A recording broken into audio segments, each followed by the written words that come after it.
Nzamba zwa lokumu. Lelo tokomi na jour na biso ya suka ya séminaire. Mais nayebi ke tobandaki tikino lelo. Nzamba sali quelque chose na bomo ya mutu moko. Moto kondima na ye kitaki. Nzamba azongisi kondima na ye. Nayebi ke tokokoma basi mibali ba jeune ya kondima makasi. Peto omona boko nzambe na bavi na biso. Bibelobi akosaka tende ya merveille utebisa biso. Nanu pa kosa te pa kokosa te. Yango wana ngai nayoka kesengeli tosimba kondima wana tobandai koyoka depuis mardi tikino lelo kondima na biso emata. Amen. Hein? Amen. Pona kozongisa na kozala na biloko oyo etikala kozala te. Wana ezalaki maloba ya Nzambe. Po tomona ke maloba na Nzambe eza na puissance ya biloko nyonso oyo eza na kati ya mokili oyo. Tokomi bato oyo bakomi kosambelaka kaka mingi, tokomi kosambelaka mingi. Il y a des fois likama moko boye ezanga nango kutu tino moni ya msusu mpuko moni ya msusu eloko boye au nom de Jésus mbala moko obule eloko moko boye komi kosambela makila na Yesu. Tokomi kosambelaka mingi, tokomi kobanga mingi. Pourquoi? Parce que foi na biso eza vraiment makasi te. Tokomi kobondelaka. Mais Bible ebisi biso awa kondima na yo nde yango kosala nini ekobikisa biso.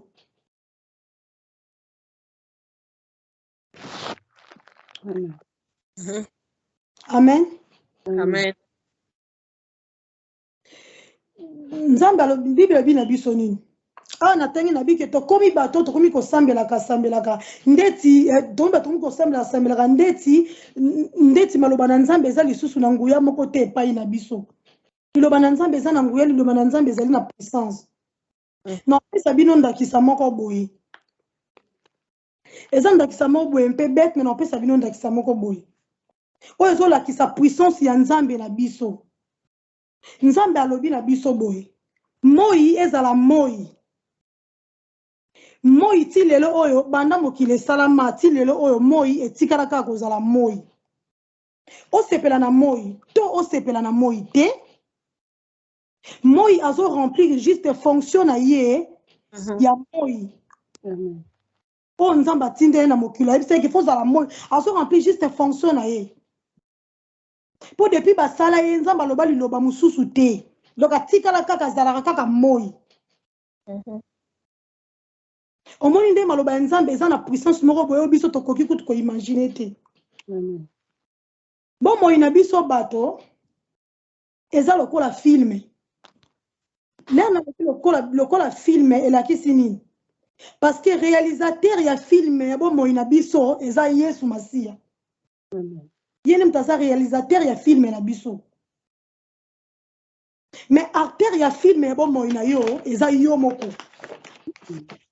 Yo moko za acteur ya film ya bon moi na yo. Au film mon côté etikala ko sala masoki est raté. Ba Alexandre jamais la télé. So film est raté. Yango mona kana film toza na 3 catégories ya ba acteur na biso. Elingo babe premier acteur na biso o to bengaka acteur principal. Ya film. Deuxième acteur na biso o to bengaka acteur secondaire. Et toza na troisième babengaka bango ba figurant. Mais oyo za moto batu batalaka mingi ezala toujours acteur principal. Yango mona même na ba film ba Rambo to mona kaka Rambo et pourtant Rambo azala kaka ye moko te na kata film. Mais la ye aza acteur principal ya film yango monaka biso nyonso totala kaka Rambo mais aza ye moko te na kati nango ba acteur secondaire baza ba figurant pe baza na kati. Référence nanga ya liboso eza la foi. La foi ezo produire ba miracle. Pona nini na tango na biso miracle komi kaka e pa basakoli. Pona nini na tango na biso. Tomoni bato bakomi même ko pirater ba miracle. Bato bakomi ko pirater ba miracle na kombo ya Yesu Masia. Et ça, le pasteur Moussous, comme qu'on coopérer, qu'on solola na bateau, pour na ba créer un miracle, moko boy. Amen. Comme qu'on crée un miracle, moko boy. Bazo luka, batali sabatu, que combo ya Yesu, ezali susu nanguyate, mais c'est faux. Amen. C'est faux. Combo ya Yesu, ezali nanguya. Po moko taza lokola Yesu azali te pe akotikala kaka kozala te. Amen. Parfois miracle comme el biso ebele. Eloko ya liboso la plupart entre nous toza na croyance mais toza na kondima mokie. Toza na ba croyance toza na kondima mokie. Nanu kaka tokoti te na kozala na kondima o ba bengi la foi nanu kaka tokoti na kati nango te. La Bible nous dit la foi c'est une ferme assurance, pas les choses qu'on a déjà touchées mais les choses qu'on espère.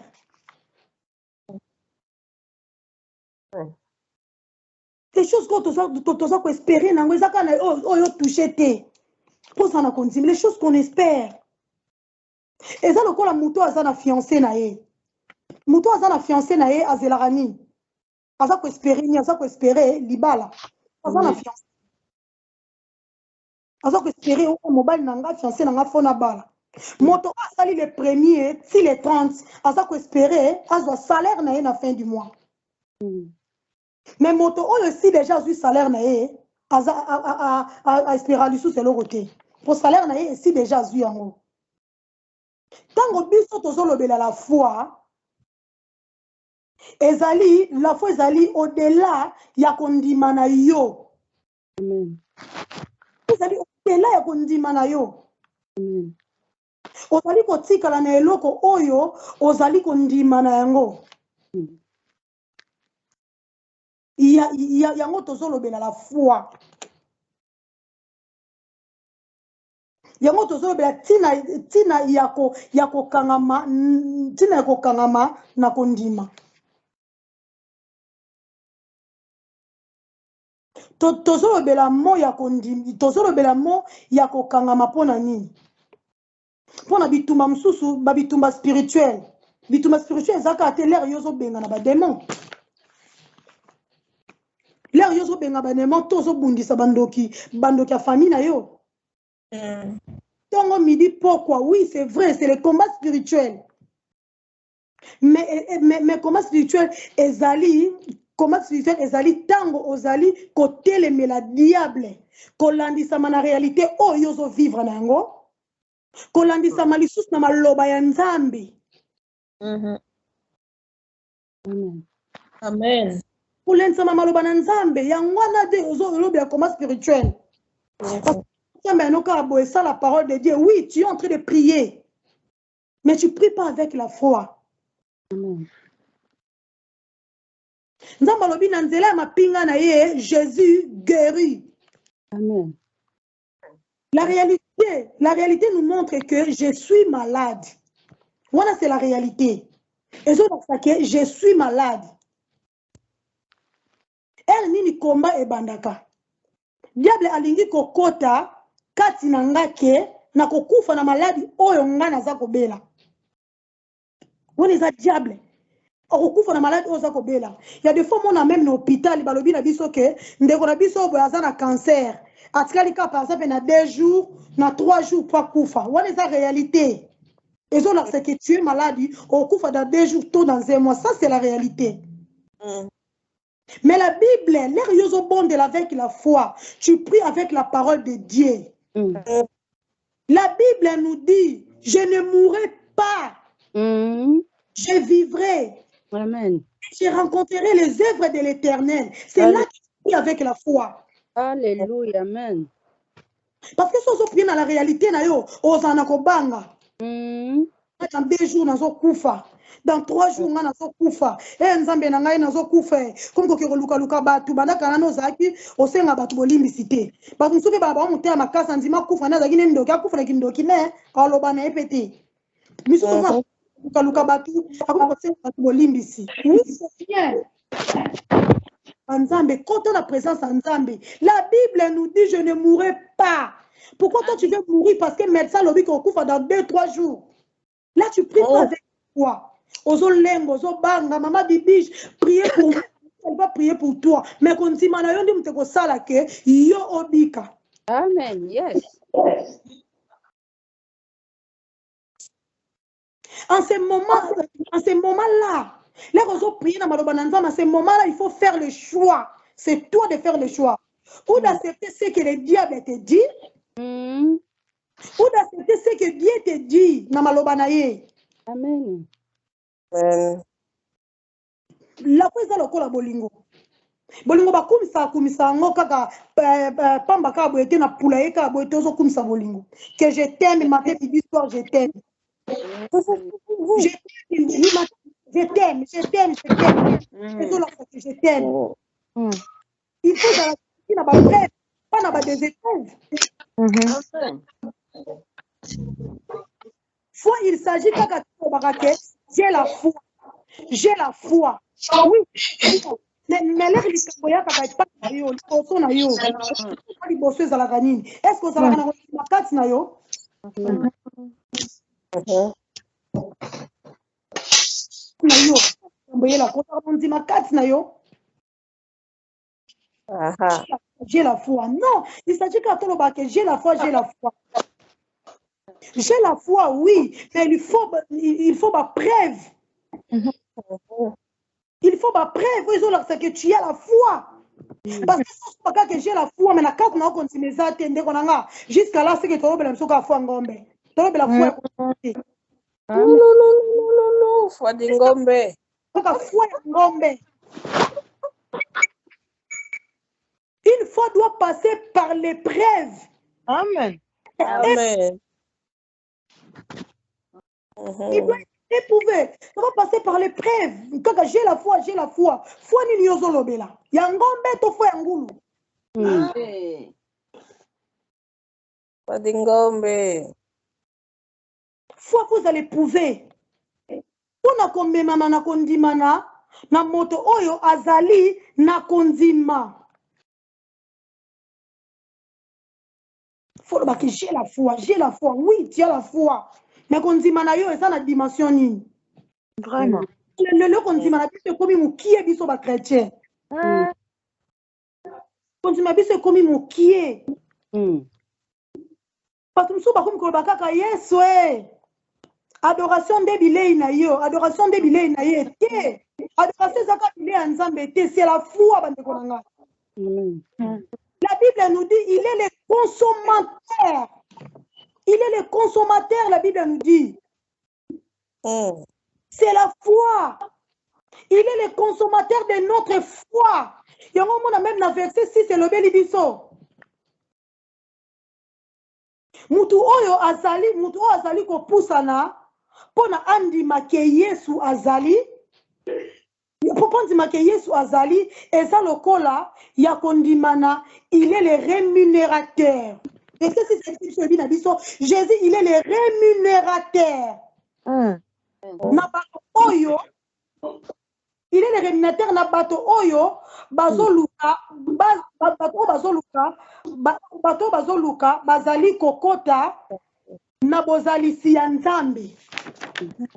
Il est le rémunérateur.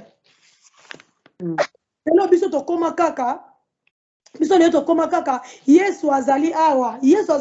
Oui. Yesu azali awa. Yango moni ba kiltse belé lele komika ba kiltse mobo ya ba komba kaka. Ba kiltse belé komika ba kiltse ba komba. Surtout so ici s'agit que to bundisa bandoka libota na biso. Mais quand il s'agit que tu loues Nzambe na biso, Jésus. Amen. Merci. Avance, maman. Tu loues Nzambe, tu Nzambe. Tu adores Yesu na biso, tu bayaka te po bayako adorer Yesu. Merci, Aya. Merci. Avance. Là, il faut trop benga na siko ba milimo mabe ndeko na nga. isme na ba ye wana telemi makasi azwi makasi pasa yoki ke fo tobenga na bandoki ya libota merci yaya merci bandoki tomaka focaliser na bandoki tobenga na bandoki ya libota wana ye mama rhumatisme esili na miniti wana nzoto merci yaya wana telemi aniataka Yataka. Merci yaya. Ataka aniati satana lelo pourquoi tozaka focaliser na bandoki il faut Jésus. Merci maman. Balobi na biso oyo ozondimela mingi yango nde ezozwa influence na vie na yo. Yes. Ah oui. Eloko ozondimela mingi yango ezozwa influence na vie na yo. Soki oza une fille ozondima teke ozalaka kitoko ndeko na ngai osilisa bamaquillage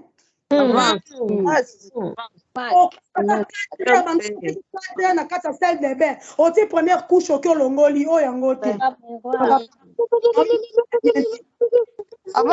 eti deuxième couche ça va pas te so okoma na quatrième couche baride kuta ekobima osalisalisali obo pourquoi bien mais tu ne crois pas que bimi kitoko. Avance. Sûr na yo que tu es belle.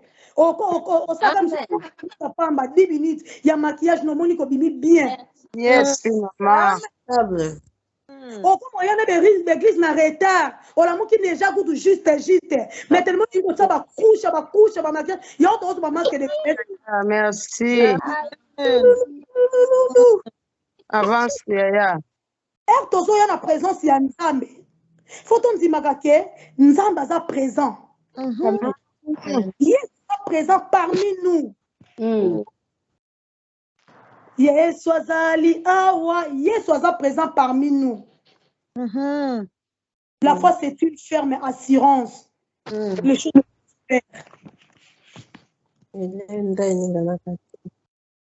tozoya kokumisa Nzambe te kaka po tout va bien, non. Merci yaya. Ata na bapasi tokumisa Nzambe. Tozoya kokumisa Nzambe même quand tout va mal. Jésus. Même aux chômeurs, aux luka musala, aux zoate, viens adorer ton Dieu. Yes. Amen. Amen. Il n'est pas un homme pour mentir, ni un fils pour mentir. Moi, vous savez les athées. Avance, ma fille. Avance. Lui, il n'est pas un homme pour mentir, ni un homme pour repentir, Bandeko. Yes. Alobaka Nzambe na biso alobaka oyo asalaka. Yes. Yeah. Asalaka oyo alobi. Accomplira kaka promesse oyo apesi yo. Merci maman. Eza kaka na foi te si lelo oyo yo. Oza kaka na croyance. Merci. Na foi te oza kaka na croyance ti lelo. Incrédulité tondi. Non, exemple moko. Avance ma fille. Non, pesa bino exemple moko ya mama Réa. Mama Mama Réa banda ko témoigner libala na ye. Merci maman. Banda ko témoigner ngo c'était quoi? C'était par la foi na promesse on nzamba kimpangu apesa ki na nzela mosani mama Bibiche. Kokobana. Ah, merci. Mama Réa banda ko témoigner ngai no lelo to témoigner ba biloko o to za nango. Avance. Témoigner. Nzamba biki selinga mayele o témoigner parce que nzamba saleli yo. Mais mama Réa banda ko témoigner le loko o azalaki nango te. Azalaki na foi. Nzamba et qui maman dit que na robala un jour robala. Merci et avance. Appelle la foi. Wesh nous. Ngano lelo so nzamba promette biso lor mama biso apesi so promesse moko boye. Omoni une année des zo ko samato bayo ke luka nuku église. Je batte que mama Bibichi azaka messagère. Oh nzamba si yaya. Ça te yanga nini?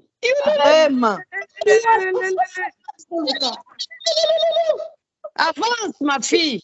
Teya, merveille, Teya. Déjà, on appelle ça un pana. Déjà, on appelle ça un libala. Déjà, on ça là. Pourquoi tu les loses au côté? Crédibilité. Konzima na yo. Kota kati na yo. Contrôler.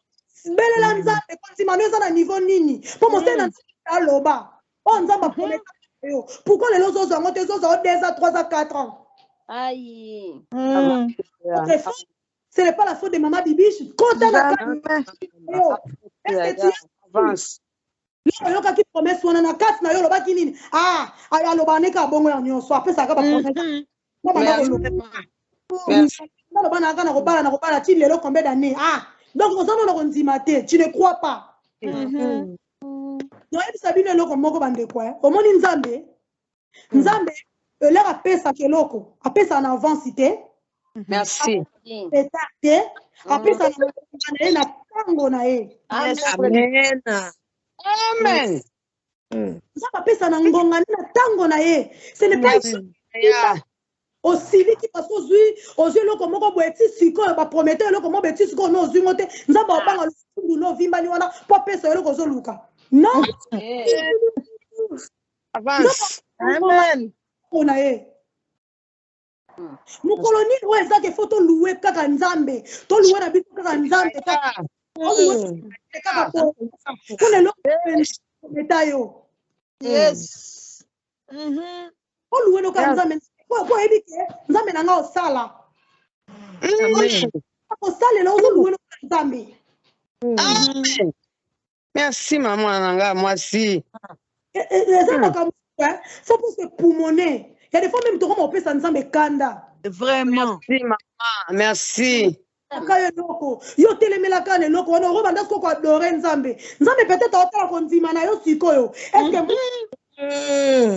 tete il va toujours m'adorer? Adoration tout adorera te. Toki kanza mapesa biso. Vrai. Amen. C'est une ferme. La foi, c'est une ferme assurance. Pone loko kaka oyo zanango déjà te. Merci. Merci maman. C'est une démonstration de celui qu'on ne le voit pas. Amen. Alléluia. Problème nanga ezalaka. Problème nanga ezalaka. Na monate. Na moni eloko moko te, na zupe eloko moko te. Mais na bina nanga lelo journée nanga ezaka na banaka ko adorer nzambe. Parce que nzamba promettre nanga eloko moko. Amen. Nanga ozo. Nzambe alifa tala konzima na ngai na yo. Neloko apesi biso. Peut-être nzambe on a que nzamba promettre nga lelo bala. Attends que cela bina pesa merveille libala dans 2 mois en qui m'église en sundola. Non. Merci, Aya, avance. Biso kutu batu eza kaka biso ba fille okuteni kana mutu lelo kaka alingi yo atio litoi lelo kaka Hey, Mathieu. mais okomi ko lobela ye okomi même avocat na famille no parce que la ki ko bala yo Amen. Amen. avocat na famille na yo famille no ba tu na yo memi yo mutu ozokumisa boyebi ye ozondima oui na yebi ye ozokomisi mubali wana avocat okomi avocat na pardon na famille na yo Merci, Aya. bango te okomi avocat ya nkoni moko boye pour nani okomi na avocat ya nkoni wana kaka po osali ye confiance na liya kiyo Merci. nani sabino eloko moko boye sabino eloko moko boye omoni na histoire ya bolingo histoire ya bolingo nayebi kaka un seul amour il s'appelle Jésus-Christ de Nazareth. Amen. Amen. La cimetière, maman.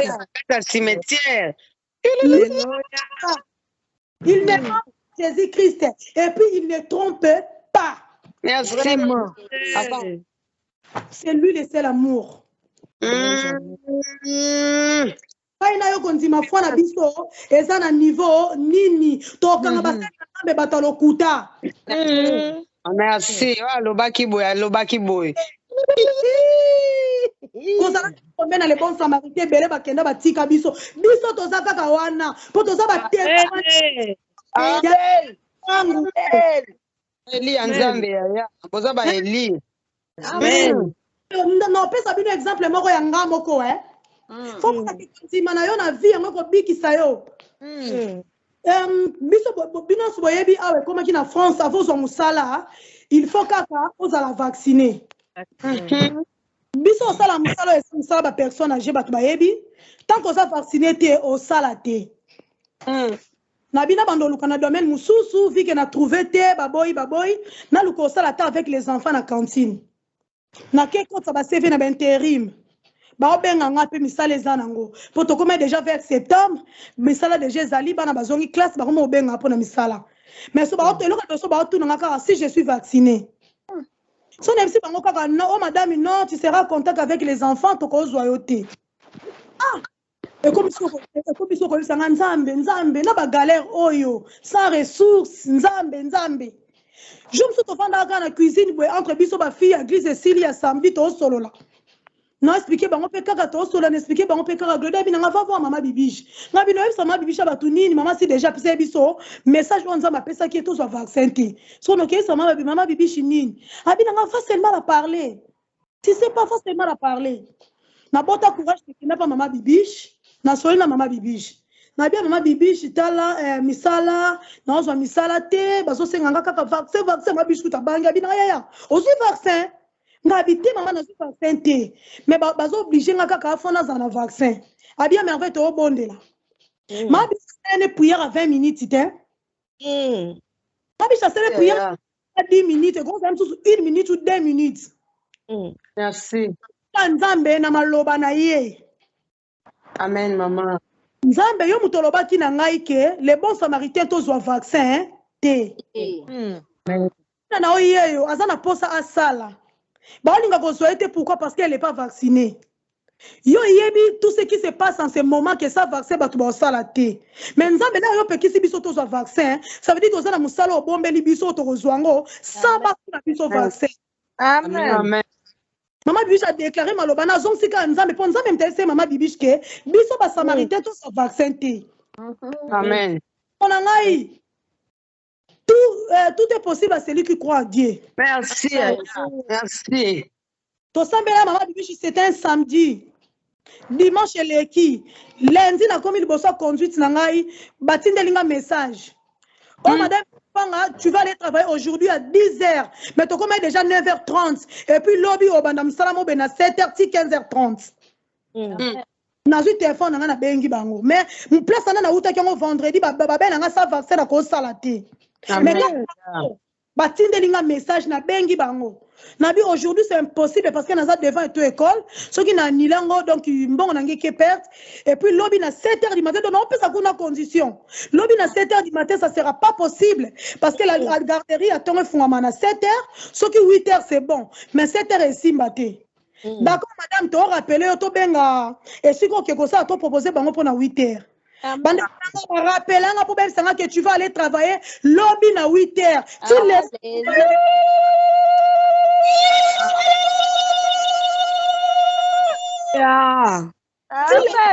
on a vacciné te mais baninga tout oza bango tout bana vaccin nga na vacciné te ba tout na nga pengote Différence. bon la foi maman Bibiche atali c'est Nzambe na malobane yango le sambela qu'avec la parole de Dieu la Bible. Amen. Amen. C'est ça qui prie avec la foi. na partager na bino lelo ezalaki yango wana tant pe pusani na tiki na maloba pa ya lindo. Amen.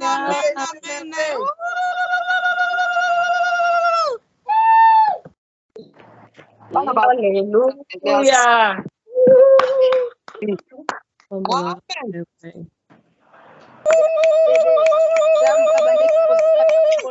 Depuis mardi, il est là, continue pour ça, biso bolamu. Amen. Betele milolo, Nzambe oyo akosaka to azalaka fidèle. Alléluia. Nzambe akipango aza na bomoi, n'est-ce pas? Amen. Tozozwa babible na biso Jean 11 verset 40. Maman Réa, s'il vous plaît, akoki kotangela biso na kombo na Yesu Masiya. 11, 40. Puis la parole de Dieu au nom de Jésus-Christ. Amen. Jésus lui dit, ne t'ai-je pas dit que si tu crois, tu verras la gloire de Dieu? Parole du Seigneur. Amen. Seigneur, soto ebi histoire oyo abazolobela biso histoire ya Lazare. Lazare azalaki frère ya Marie na Marthe. Etango Lazare akufaki, bandeko ya Lazare babengi Jésus. Balobi oyaka, soki ozalaki awa nde ndeko na biso alingaki okufa te. Jésus ntango ayaki wana ayebisi Marthe. Alobi na Marthe, bofongola esika botiaki ye. Marthe alobi non Jésus, ils se sont déjà. Donc akomi déjà solo, akomi déjà kopola, moi na fongola eza te. Jésus azongisika alobi na yebisaki yo te soki ondimi okomona gloire na ngai. Oh bien, combien na biso tosa bon samaritain na jeunesse. Likambo na yo umeli. Mama bibisha ayebisi yo. Alobi nzamba alobi na ngai na yebisa otika kolela. Soko oti kolela oti kondima okomona loboko ya nzambe. Me biso to ezitaka. Toza lokola Marthe. Marthe azalaka na Yesu. Ayokaka Yesu ntango ateyaka. Amonaka miracle ya Yesu ateyaka. Me jour wana bazoloba ne mpo na frère na ye atie doute. Amen. Alléluia. Oza mwana nzambe oza na likambo songolo. Soki kaka otie doute, Yesu akoagir te. Kondima etambolaka na doute te. So kondima ya ngai na yo ekomi akompanye na doute eza su kondima te. Amen. Esengeli kondima ya ngai na yo bien aimé. Jeunesse ezala ferme efande esika moko po ntango okute na likambo. Peu importe situation yango ezala ya monene, peu importe problème, peu importe likambo yango, soki oza na kondima okomona loboko ya nzambe na bomoi na yo. Amen. Marthe alobi non, aza deja akopola maître. Nakoki kofungola ye lisu te mpo aza deja akopola. Oki abosani moto ya sekwisaka ye wana na pene wana aza prêt ya kosekwisa Lazare. Alléluia. Alléluia. Ya zongi na loi mokili alobi ke non aza deja kopola parce que loi mokili toujours etalisaka biso omoni likambo na yo wana okomi deja na suka okebetela kaka moto moko lisolo moni mikolo nde naza na eloko abiso tika na yo maladi wana ebi ebomaka. Amen. Yo po ntango na motu yo obosani ke nzambe wana oyo alobi na mapipi na ye nde biso tobikisami. Amen. Amen. Okomi kolela, okomi susu, okomi mawa. Eza na bato ebele même bakufa na bamaladi moko efale pa bakufa. Mais parce que basaka confiance ya nzambe oyo apesaka lobiko. Amen.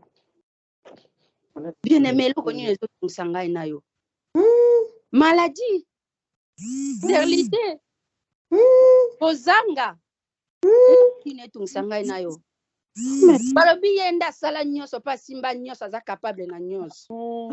Esengeli kaka ngai na yo totia kondima epai oyo asala nyonso asimba nyonso aza capable na nyonso.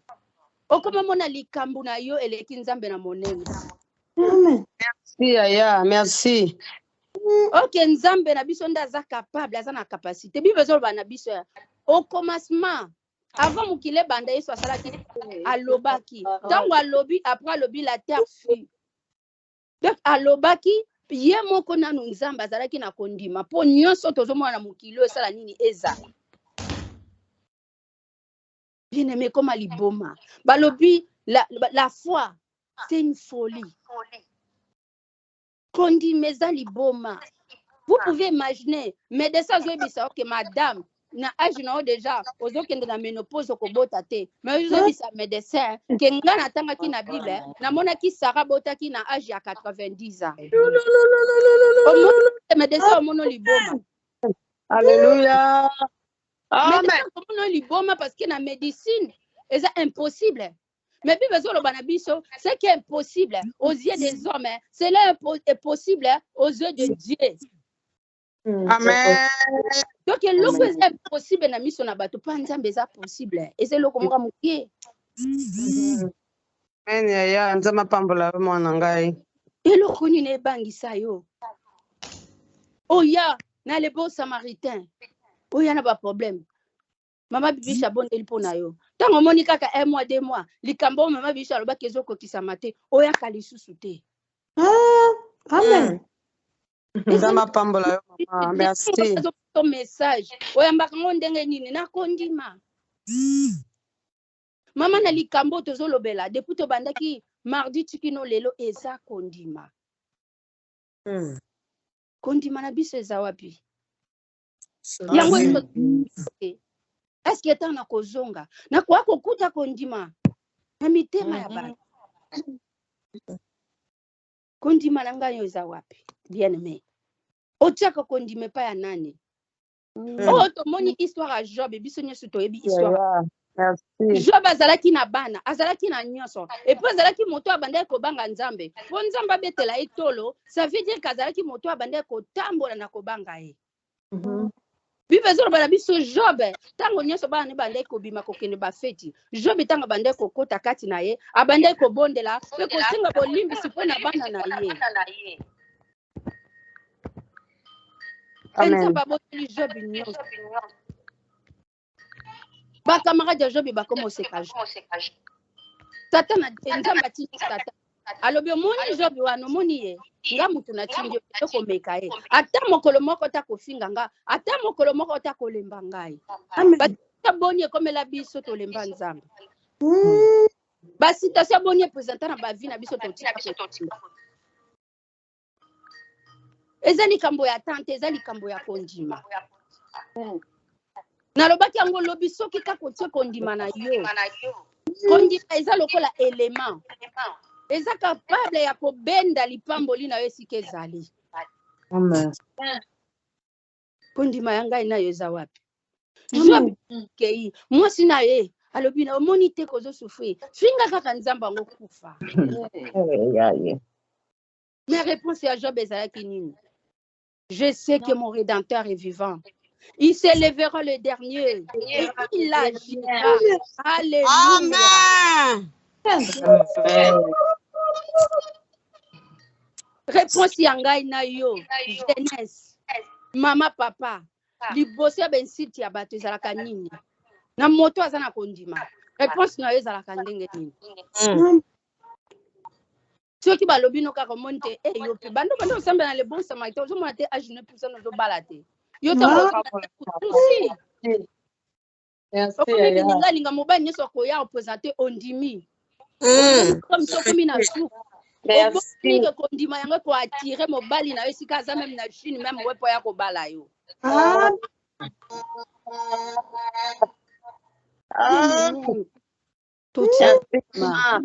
Et to mona ki kondima wana Job azalaki nango yango nzamba betela ki etola tinda ki sata kende ko tenter ye. Amen. To uzala mosika ya bato lokola basi ya Job. Yala bato balingi ko décourager ba bato yo balongola kondima ya bato. Si ya nzamba pambola na ngai. Révélation. Tika bato modèle wana. Eza na mutu ya kanona le bon samaritain. Yete mutamema na le bon samaritain. Maintenant monika likambo nezo umela akomi ko bimisa na présence ya Nzambe. Merci ya merci. Omonite likambo nezo umela bimana yaka na lakso prophète moko ngape na obenge mikolo. Nazo solani prophète wana soka ko benge tiko taki. Merci. Yo chapa na sa ben. Obosani ke bisika to nzamba zali nzambo alobelaka biso elikambo nyonso avec comme nzamba na lobela mosana ye. Merci maman. Eloko ezangi yo ngai na yo eza kondima. Tozo tatone po tozana kondima te. To komi bindima ndima ba prophète par-ci par-là po tozangi kondima. Merci. Avance maman. Job alobinga ko sifinga nzambe te. Na kotika pe nzambe ote. Na ebika ko telema moto asuka pe akosala na bomo nanga parce que azaki ayebaki nzambe wana mpe azalaki na bolingo ya nzambe wana. Amen. Bien aimé tikanga nayebisa biso mpo ozala na kondima folinga mpe motu wana. Kondima eza lokola confiance. Da mpo pesa motu confiance folinga ye. Amen. Soki olingi ye te okoka mpe opesa confiance te. Yango moni eza na ebele bayaka na bango na église me bayebi ye te qui est Jésus. Amen. C'est la vérité. Amen, maman.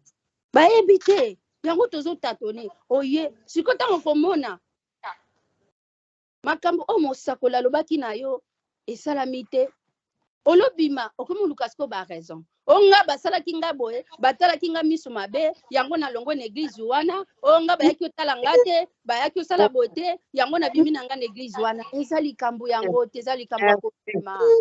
Amen. Que des fois.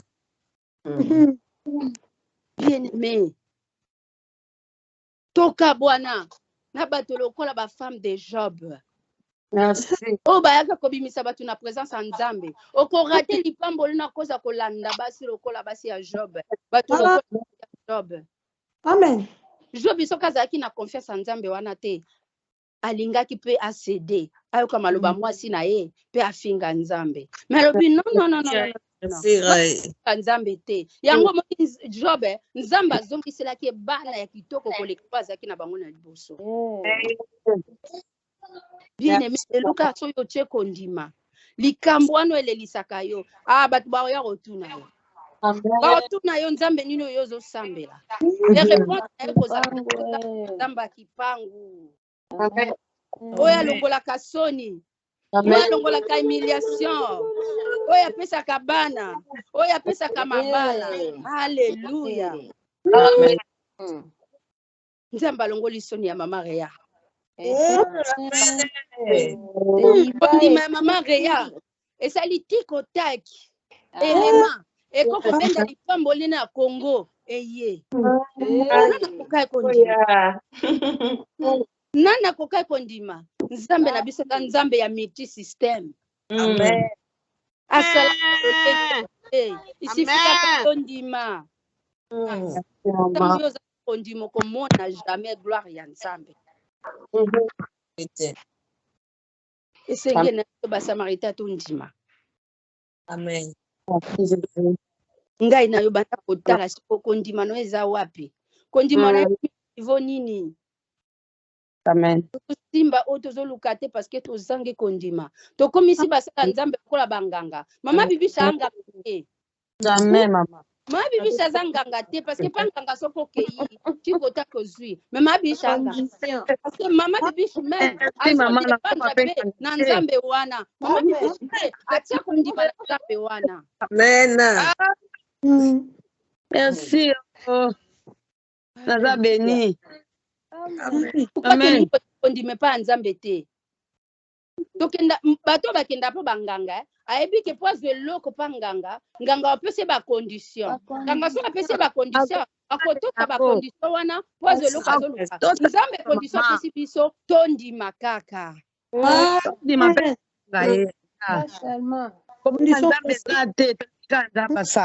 Alléluia. Jeunesse. Papa mama tozongela nzambe nalobaka toujours mpona flatter teni mama bibiche mais toza na adresse ya malamu. Amen. Toza na adresse ya malamu tala tozomona makambo ezoleka partout na bareseau sociaux base na nzambe ebele makambo nini bakoma osala elobi ya merveille lelo bakoma ofuta bato mbongo meme mpo ya kaka kotémoigner faut témoigner lokuta nzambe mobimba nzambe solo oyo akutani mosala ye na kipango biso ngolu to ya kokutana na adresse ya malamu. Tutia kondima jeunesse ya kondima tolongwa bato lokola basi ya Job tolongwa pembeni na bango po des fois oza na mwa kondima tema mais otie lisu lito na koyoka mutu mwa ye koyebisa omoni kudu te yo je pousse ni yo nde na omona obota esu to ménopause pe kala te yo nani po oyebisa oyo apesaka bana aza na likolo mosika na ngai tenez kanga matoi naona bato ya ndenge wana banda koyoka nde nzambe bible ezoloba na biso la foi vient de ce qu'on attend. Tango yo bandi koyoka bato ya lolenge wana lelo yoke awosani obima na présence ya Nzambe longo pe na le bon samaritain. Amen. Mais nalingi matoi na yo sikoyo banda koyoka ainsi dit l'Éternel. Amen.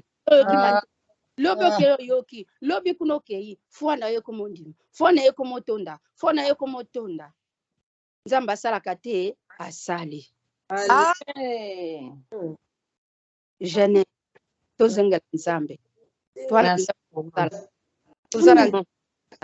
Tozana Nzambe achangeaka bomoi ya moto. Tango ozotoka bato bazokamwa balobi kaka Iza o biso toyebaki Iza andimeli Nzamba kipango atie kondima na Nzamba kipango Nzamba transforme ye Nzamba change ye histoire Iza change bato bakomi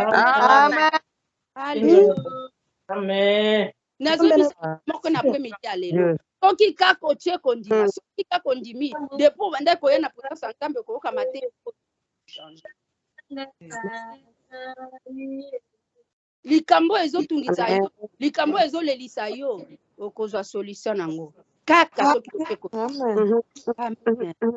Amen. Amen. Nzambe apambola biso. Nasuki wana na moni ya lindo akoti, nazotika ya lindo maloba. Bible bisi biso vaut la fin des choses qui a son commencement. Amen. Soukande leke bandeli. Amen. Amen. Amen. La grâce au cordé biso surtout ya kozala ba séminariste na kata séminaire oyo. Amen. Amen. Nabaka toza ba flèche na kata cargo ya mama bibishi. Amen. Pour lancer aux flèches, il faut baser en assurance na yo. Toza ba flèche au mama bibishi azo limé ngo mino. Autant ko lancer cible na biso qui est vraiment tina objectif. Amen. Na pamboli Nzambe pona séminaire oyo. Na pamboli Nzambe pona ba don o biso toza nango na kata jeunesse à les bons samaritains. Amen. Za mama bisha linga biso mingi na babaka. Amen. Na tongo lelo mutema na ngai kaka na tongo après kisha ya matinal Nzamba tina mutema na ngai na lobela biso na thème moko très important na 17h ya séminaire na biso.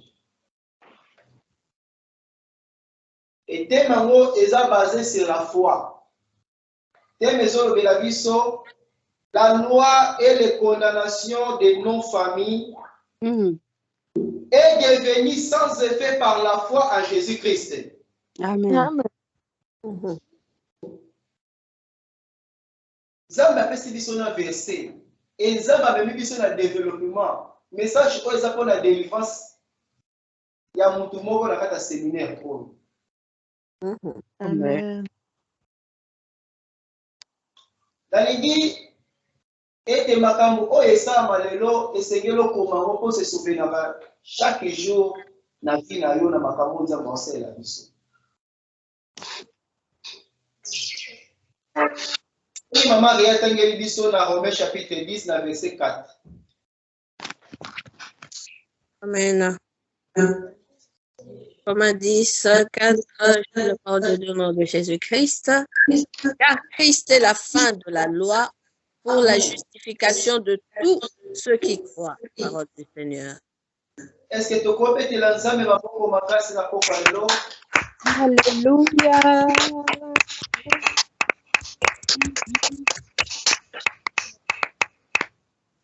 La loi et les condamnations de nos familles est devenue sans effet par la foi à Jésus-Christ. Amen. Jésus-Christ azali fait ya mibeko surtout ya Moïse. Mais la mutu surtout oyo andimi nde akomi sauvé par l'ensemble. Amen. Oh, tala bolingo Nzambe mama bibishi. Ta mama bishaki somi. Mais dans l'ina so bana na origine ya loi oyo ekondana nga na yo. Pour comprendre que avant Jésus-Christ, il y a une condamnation et il y a une loi de la famille na biso et limité qui biso et privé qui biso ngai no to ko mona bola manza bata mukolo moko te. Amen.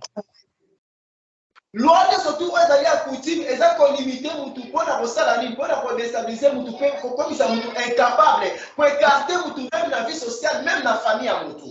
Amen. Oh nzamba za malamu. Amen. Seigneur na besio merci nzamba mama bibishi. Sikati ku ke bezo ne fa ya yo. Kaina ni nzambe na tema ni osabana ba tout ba yo kamba. Mais ko lo bate Seigneur. Et la Bible déclare, c'est poussé par le Saint-Esprit que les hommes ont parlé la part de toi. Amen. Zama quelque chose en Zambie, la mission de séminaire. Onction et Zana maman bichito dans la serre onction en Zambie. Et tu n'as pas parlé à travers message en Zambie. Tokomona loboko na yo, tokomona bikamo na yo. Parce que Bible lobi na biso malobane li ba pas bater accompagner na miracle et ba produire na ba ko bazo croire. Merci Seigneur Jésus-Christ. Amen, amen, amen. Amen. Nous faisons lire Lévitique chapitre 15. Nous allons lire verset 32. Parce que maman regarde le Lévitique chapitre 15, verset 32. Et à vous la mission dans verset 19 à verset 26. Lévitique 15, 32. J'ai eu la parole de Dieu au nom de Jésus-Christ. Amen. Telle est la loi pour celui qui a une gonorrhée ou qui est scié par une pollution. Après la mission d'Ini. Amen, amen. Hein? Amen. Quelle est la loi concernant celui qui est atteint?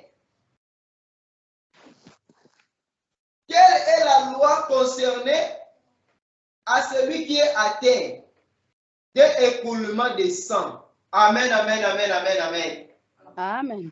Amen. Loi nyonso tu esengaka bato basangana po te bavote yango. Loi nyonso tu. Et na kati ya loi eza na ba élément oyo esalaka ete ezala ensemble mpona kovote yango na oyo bango balingi. C'est-à-dire bazolimite makambo moko boye na vie ya bato to bazosala makambo moko boye oyo ezali volonté na bango soki yo odesobéi nango esengeli nini loi esala nini ekondane vie ya mutu. Amen, hein? Amen. Et la kati ya verset oyo soki tozoki na verset 19 à verset 26 tokocomprendre sikoyo loi wana ezokondane nani mpe elingaki nini na bomoi ya mutu. Maman reya pardon tengela biso verset 19 à verset 26 maman. J'ai eu la parole de Dieu au nom de Jésus-Christ. La femme qui aura un flux de sang en sa chair restera 7 jours dans son impureté. Quiconque la touchera sera impur jusqu'au soir. Tout lit sur lequel elle couchera pendant son impureté sera impur. Et tout objet sur lequel elle s'assiera sera impur. Quiconque touchera son lit lavera ses vêtements, se lavera dans l'eau et sera impur jusqu'au soir. Quiconque touchera un objet sur lequel elle s'est assise lavera ses vêtements, se lavera dans l'eau et sera impur jusqu'au soir. S'il y a quelque chose sur le lit, sur l'objet sur lequel elle s'est assise, celui qui la touchera sera impur jusqu'au soir. Si un homme couche avec elle et que l'impureté de cette femme vienne sur lui, il sera impur pendant 7 jours et tout lit sur lequel il couchera sera impur. La femme qui aura un flux de sang pendant plusieurs jours hors de ses époques régulières ou dont le flux durera plus qu'à l'ordinaire sera impur tout le temps de son flux comme au temps de son indisposition menstruelle. Alléluia. Merci Seigneur Jésus-Christ. Tout lit sur lequel elle couchera pendant la durée de ce flux, c'est là comme le lit de son flux menstruel, et tout objet sur lequel elle s'assiera sera impur lors de son flux menstruel. Parole du Seigneur. Tobete banza boko makasi nzamba pambola biso na Amen. Amen. Alléluia. Gloire à Dieu. Maman Bishta Nzambe asali Adam na Eve na kati ya Eden, apesaki loi te likolo ya Eve. Apesaki loi te ke mwasi ndenge na keli yo na badati na yo na baregle na yo esengeli loi moko e impliqué likolo na yo mpo ozala déconsidéré liboso ya bato. Mais tala loi eye na nsima kokondane mwana mwasi esengeli azala écarté na bato esengeli azala minimiste. Loi. Loi est déconsidéraka mutu. Amen. Pas eza ko écarté mutu aza na présence ya bato te. Mais mutu ozosepela na ye, mutu azolambela bino, mutu azosala nyonso mpona bino. Mais na ntango wana akomaka na période na ye, loi ekangi esengeli aza déconsidéré azala mosika na bino.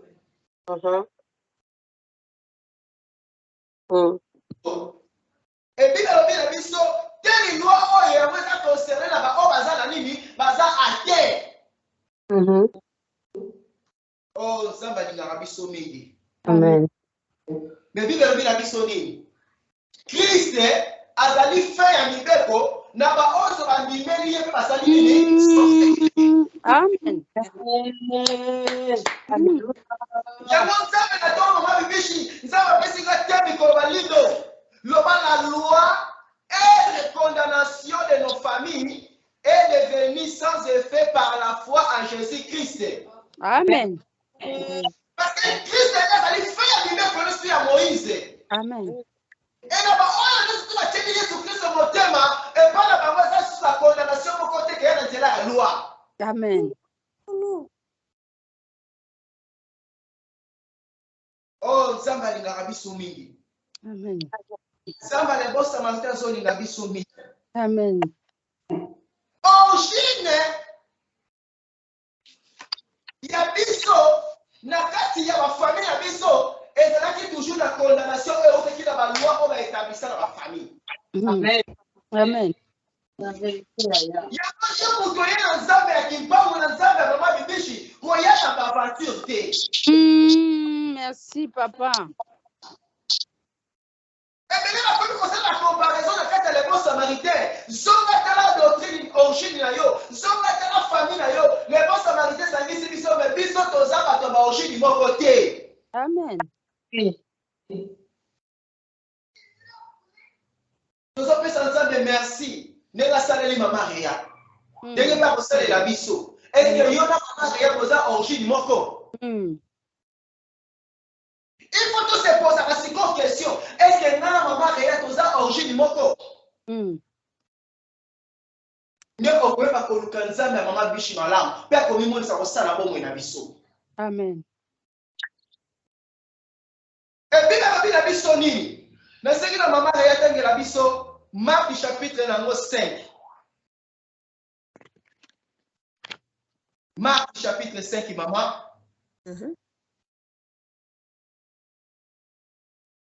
Obani na verset nango 25 tina verset 34 maman. Amen. Au nom de Jésus-Christ.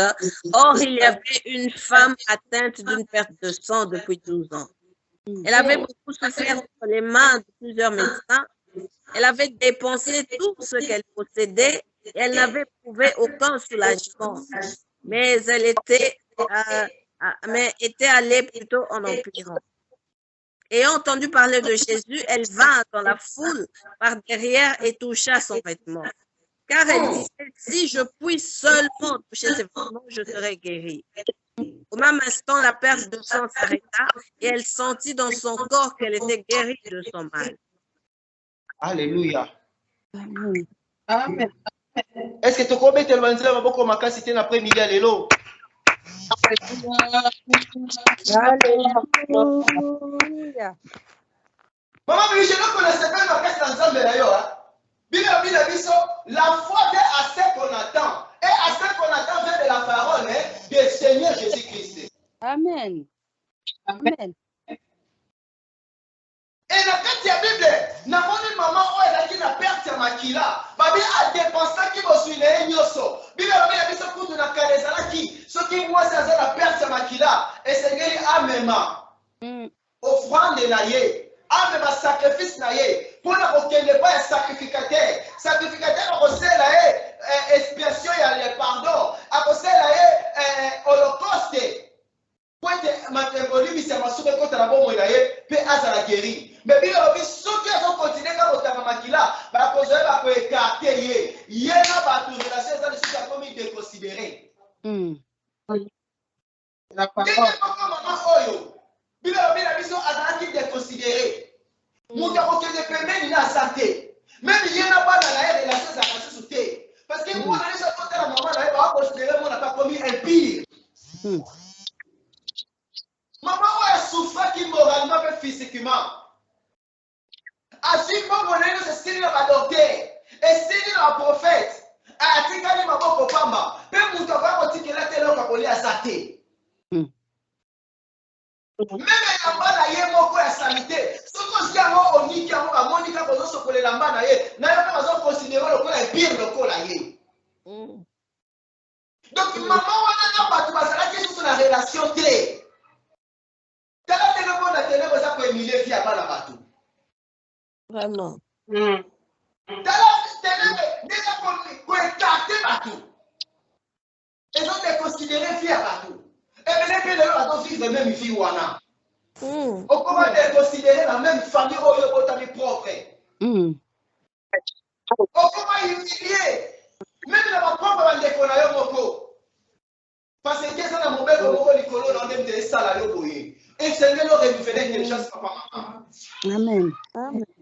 na famille nanga balingaka nga te na famille nanga kutu bakipaka nga te basungaka nga te eza na miboko moko esengeli orenouvele intelligence oluka nzambe Amen.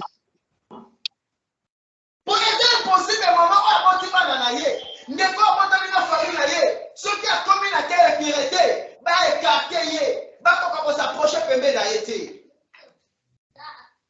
me mibeko bafamille na biso etelemi ezokondane vi ya bana bato ezolimite vi ya bana bato eloko nasepeli makasi na kati ya passage oyo na marke bible elobi na biso na verset 26 nini mama reya bande na place wana révélation ezobima place wana Amen. Amen. Verset 26. Elle avait beaucoup souffert entre les mains de plusieurs médecins. Elle avait dépensé tout ce qu'elle possédait et elle n'avait éprouvé aucun soulagement, mais était allée plutôt en empirant. Au du Seigneur. verset 30 Ayant entendu parler de Jésus, elle vint dans la foule par derrière et toucha son vêtement. tobetele mazaloko makasi ape midia lelo abesalaki mama reya ayokaki mokongo ya nani ayokelaki maloba ya nani Ya Yesu. atandi jésus christ mama wana azalaki limite mbongo esili ye me supasi na ye na motema na eloko etikaki eliki ya suki etikaki epa na ye kaka nayoka kaka jésus christ azoleka nayoka kaka jésus christ azoleka na nzela na nga mama wana nayebi te so azali kofanda na zamba mpo na nzela mpe moto akopermetre ete azala na nzela Amen.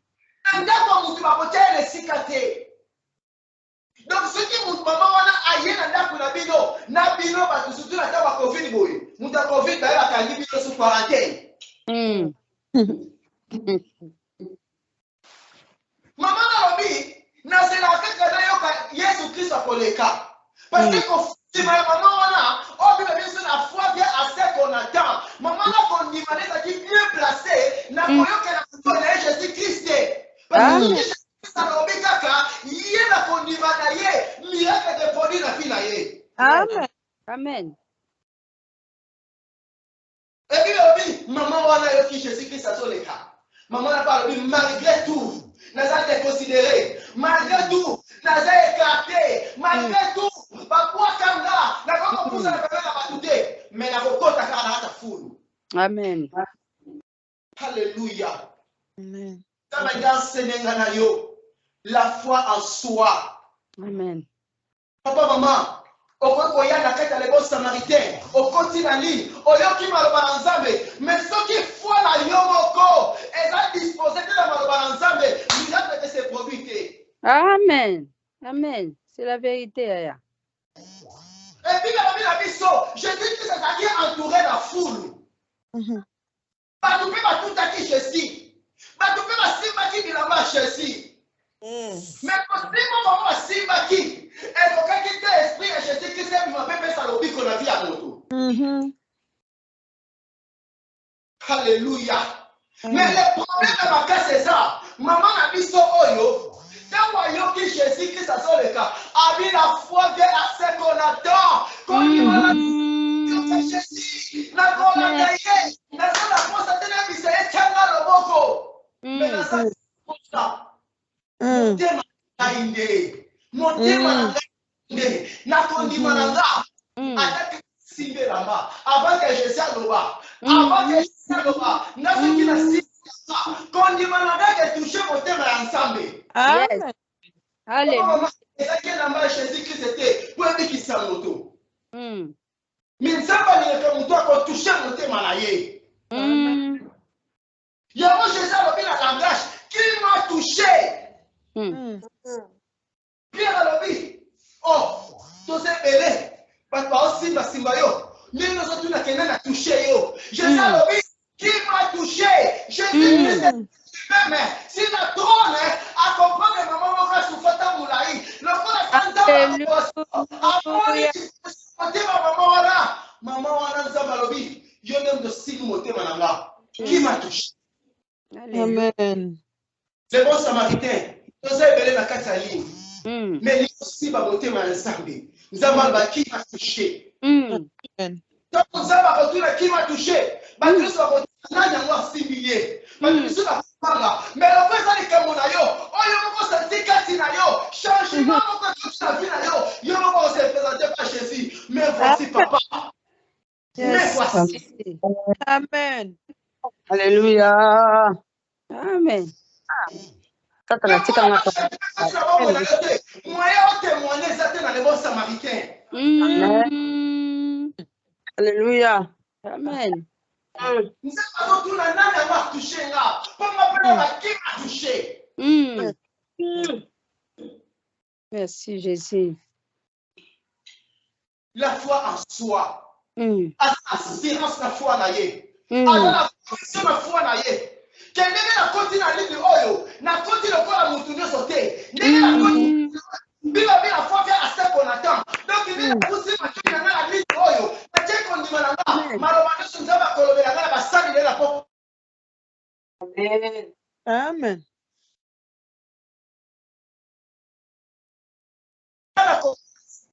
Nana komona lobiko.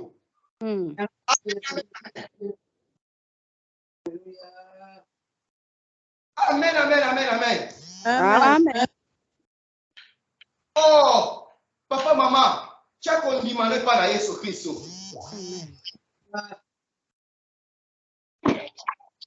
Tu as condamné par la Jésus Christ. Oh, sans la foi en soi, il est impossible de recevoir les miracles de Dieu en Jésus-Christ, papa, maman. Amen. Amen. C'est impossible. Sans la foi en soi.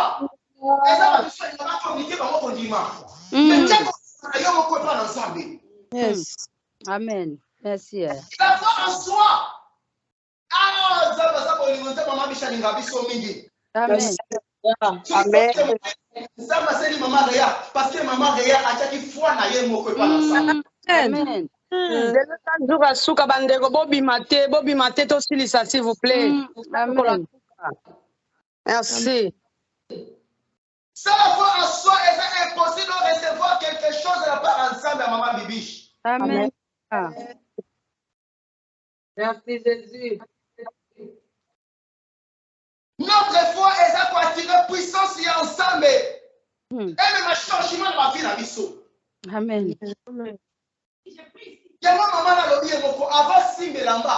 Bible dit amikoti katila ye. Maman regardez verset 28 à verset 29. Amen. 28 à 29. Car elle disait, si je puis seulement toucher ses vêtements, je serai guérie. Au même instant, la perte de sang s'arrêta et elle sentit dans son corps qu'elle était guérie de son mal. La foi en parole de Jésus-Christ change nos situations indirectement, non, directement. Amen. Amen. Amen.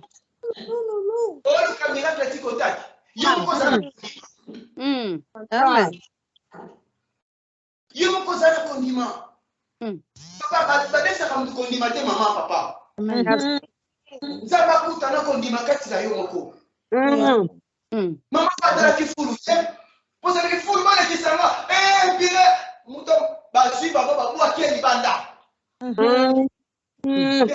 bibebi amikosaki kati na ye le bon samaritain nzambe aza na posa tomikota kati na biso moko.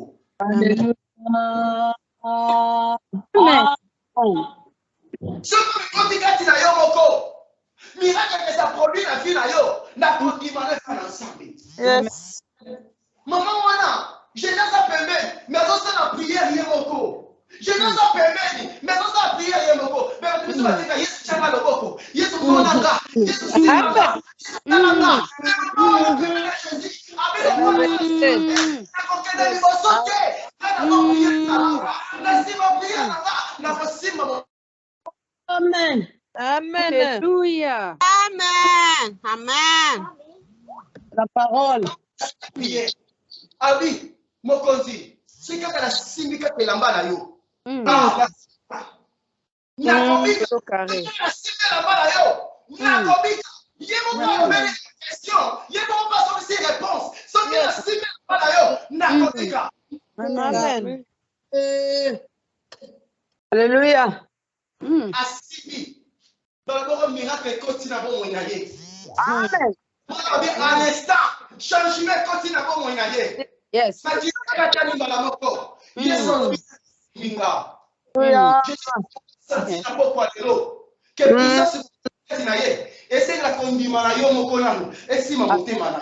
Amen. Amen. Amen. Alléluia. Amen. Amen.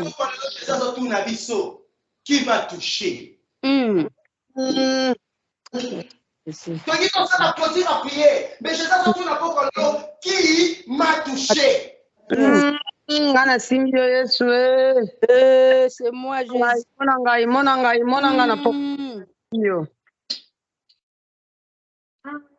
Namakambo elekinga mayele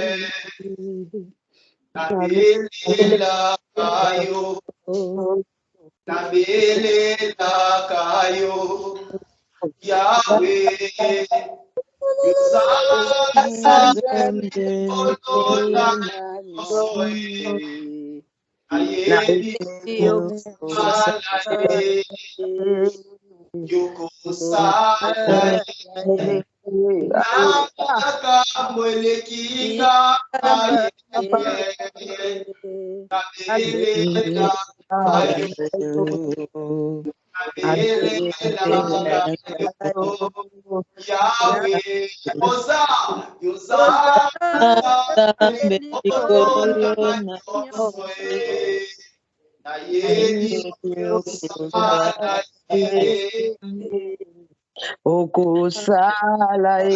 Merci. Papa, maman, et sans mais ils allaient faire ya beko. Oui, mais ma fille, c'est la libo talanga. Yo bi, oh, reste pas condamné là, yo cause la sauver la poko alelo. Na ina sauver la poko alelo. On a fait dire on a connu sans zambe, na ina ça la sauver la poko alelo. Yes,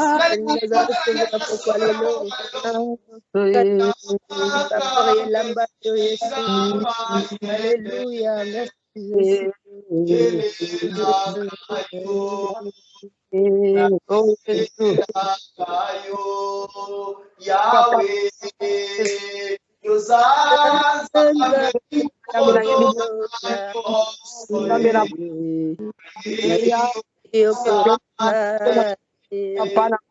Zambe.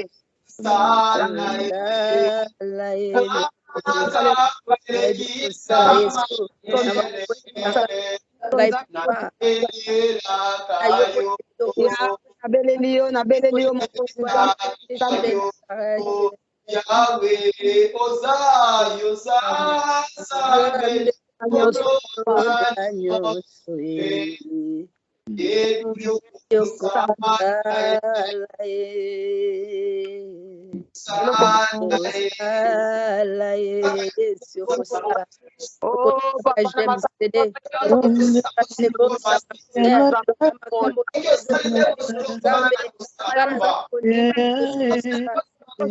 Kondima ete yo kopita kopesa biso kambolo kobiki kopila kopesa bana kana kopoza kasete na yo papa